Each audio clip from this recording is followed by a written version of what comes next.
सोचिए संविधान नहीं रहेगा तो हम नहीं है। ये चुनाव किसी को न पीएम बनाने के लिए न किसी को एमपी बनाने के लिए, ये चुनाव सिर्फ संविधान को बचाने के लिए है। मैं कहती हूँ 14 में आए हैं, 24 में चले जाएंगे। ये सिर्फ नफरत की राजनीति करते हैं और इंडिया आरएसएस मोहब्बत की राजनीति करती है। आप प्रश्न कीजिए बीजेपी वालों से, संविधान नहीं रहेगा तो हम नहीं है, संविधान है तो हम है। ये है प्रिया सरोज। 2024 लोकसभा चुनाव के लिए समाजवादी पार्टी ने मछली शहर से इस बार अपना प्रत्याशी बनाया है। मछली शहर से नया नाम सामने आने के बाद चर्चा का विषय बना हुआ है कि आखिर प्रिया सरोज कौन हैं, जिन्हें समाजवादी पार्टी ने बीपी सरोज जैसे सीनियर नेता के सामने चुनावी मैदान में उतारा है। प्रिया सरोज ने कानून की पढ़ाई की और प्रैक्टिस की शुरुआत सीधे सुप्रीम कोर्ट से की। अब सीधे लोकसभा का चुनाव लड़ने जा रही हैं। प्रिया सरोज ने पिछले साल नवंबर में ही 25 की उम्र पार की है। सपा से टिकट हासिल करने के साथ ही उन्होंने सियासत में एंट्री ले ली है। प्रिया पूर्व सांसद और जौनपुर के केरावत से मौजूदा विधायक तूफानी सरोज की बेटी हैं। एयरफोर्स गोल्डन जुबली इंस्टीट्यूट नई दिल्ली से स्कूली शिक्षा, दिल्ली विश्वविद्यालय से बीए और एमिटी यूनिवर्सिटी नोएडा से एलएलबी की पढ़ाई पूरी करने के बाद उन्होंने सुप्रीम कोर्ट में प्रैक्टिस शुरू की। अब सपा मुखिया अखिलेश यादव ने उन्हें मछली शहर सीट से प्रत्याशी बना दिया है। वह भाजपा के सिटिंग सांसद बीपी सरोज को चुनौती दे रही हैं। इसका इनका एक ही स्लोगन है, चंदा दो धन डालो, नहीं तो ईडी सीबीआई का पन्ना लो। जब ये नारा लगाते हैं 400 पार का, कुछ नफरत के नाम पे वोट मांगते हैं, इनसे प्रश्न करिए, ये डरते हैं। मैं कहती हूँ 14 में आए हैं, 24 में चले जाएंगे।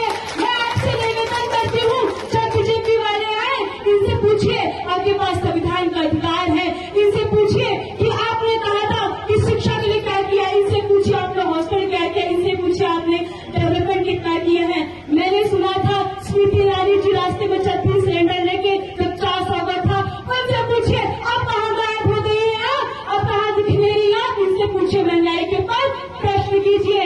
मैंने सुना था प्रधानमंत्री जी कहते थे कि महंगाई कम होगी, लेकिन जब उनसे पूछते हैं महंगाई के बारे में तो मंगलसूत्र बनाने के लिए कहते हैं। जब हम उनसे पूछते हैं कि आपने विकास क्या किया है तो कहते हैं कांग्रेस आ जाएगी तो सारी संपत्ति मुसलमान को दे दिया जाएगा।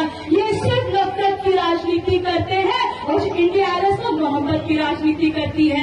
मैं आपसे निवेदन करती हूँ, आप प्रश्न कीजिए बीजेपी वालों से, संविधान नहीं रहेगा तो हम नहीं है, संविधान है तो हम है, संविधान है तो हमारा कल है। आप मुझे वोट देंगे, आप नेता चुनते हैं, आप नेता चुनते हैं, आपके पास संवैधानिक अधिकार है, समानता का अधिकार संविधान में दिया है। आप सोचिए संविधान नहीं रहेगा तो हम नहीं है। ये चुनाव किसी को न पीएम बनाने के लिए न किसी को एमपी बनाने के लिए, ये चुनाव सिर्फ संविधान को बचाने के लिए है। ये चुनाव मीडिया को आगे बढ़ाने का चुनाव है, ये चुनाव आरक्षण बचाने का चुनाव है। मोदी जी के बारे में मीडिया कहती रहती है, मोदी मीडिया, कि कब उठते हैं कब सोते हैं, 24 घंटे काम करते रहते हैं। हम सोच रहे हैं कि इसका चलता उनको छुट्टी दे दें, पूरे दिन बैठ के छुट्टी ना दें, हम संविधान के फॉलो करके काम करेंगे। मैं आपसे निवेदन करती हूँ, अपनी बेटी को वोट दे और जिताए। मैं आपके लिए हक की लड़ाई लड़ूंगी, सड़क से लेकर सदन तक, सदन से कामयाब तो सुप्रीम कोर्ट तक जाऊंगी। अपनी बेटी को जिताइए, एक वोट संविधान के नाम। जय भीम, जय समाज, जय कांग्रेस। धन्यवाद। प्रिया सरोज 4 बहनों व 1 भाई के बीच तीसरे नंबर पर हैं। जब वह जन्मी तो परिवार के जैसे भाग्य ही खुल गए।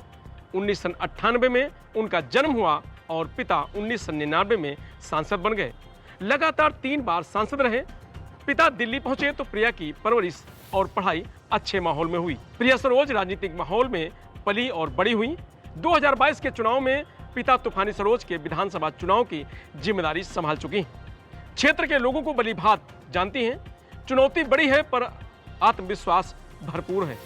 बता दें कि मछली शहर लोकसभा क्षेत्र की 5 विधानसभा सीटों में से 3 एनडीए गठबंधन के पास तो 2 समाजवादी पार्टी से विधायक हैं। प्रिया के पिता तूफानी सरोज 1999 से 2004 और 2004 से 2009 तक परसिमन के पूर्व की गाजीपुर जिले की सैदपुर सीट से सांसद रहे हैं। 2009 में मछली शहर से सांसद चुने गए। 2014 में भी मछली शहर से लड़े लेकिन तीसरे स्थान पर रहना पड़ा।